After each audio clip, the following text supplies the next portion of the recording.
আপোনালোকে জানেনে আজিৰ দিনত বছৰত 3বাৰ ব্লাড টেষ্ট কিয় কৰাব লাগে? আজি জানো হওক। কাৰণ আমি দিনে দিনে যিবোৰ ফুড খাই আছোঁ সেইবোৰ ফুডত আজিকালি মিলাবট বহুত বেছি হৈছে। গতিকে আমাৰ ইণ্টাৰনেলি যিখিনি মানে হৰমন ডিছবেলেঞ্চ আৰু থাইৰয়ড, কলেষ্ট্ৰল, ডায়েবেটিছ এইখিনি বস্তু সাধাৰণতে দেখিবলৈ পোৱা গৈছে। গতিকে আপোনাৰ বডিটো আপোনালোকে বছৰেকত 3বাৰ আপোনালোকে ব্লাড টেষ্ট কৰাব লাগে। যিবোৰে জিম যায় তেওঁলোকেতো বিশেষকৈ আৰু কৰাব লাগে, কাৰণ জিমত গ'লে আপোনাৰ খাদ্যৰ পৰিমাণটো অলপ বেলেগ বেলেগ হৈ যায়, কাৰণ প্ৰটিন ইনটেকটো বঢ়াই দিয়া হয়। যেনেকৈ ধৰক কোনোবাই যদি নৰ্মেল ডেত এটা কণী খাইছে তো জিম যোৱাৰ লগে লগে 4-5টা কণী খাবলৈ ধৰে, আৰু সাধাৰণতে তেতিয়া আমাৰ যিটো কলেষ্ট্ৰল লেভেল সেইবোৰ বডিত বাঢ়ি যায়। গতিকে ডায়েট কৰাৰ আগত আপোনালোকে ব্লাড টেষ্ট কৰাব, বছৰেকত 3বাৰ কৰাব।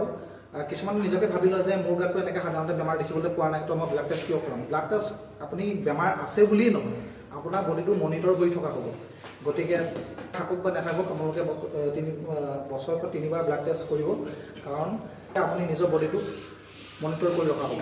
আৰু যিসকলে ভাবে যে মোৰ গাত একো বেমাৰ নাই বুলি, আপুনি সাধাৰণতে নিজৰ বডিটো ওপৰৰ পৰাহে দেখিছে, ভিতৰৰ পৰা আপুনি দেখা নাই। গতিকে বেমাৰ নোহোৱাৰ আগতে আপোনালোকে ব্লাড টেষ্ট কৰাব।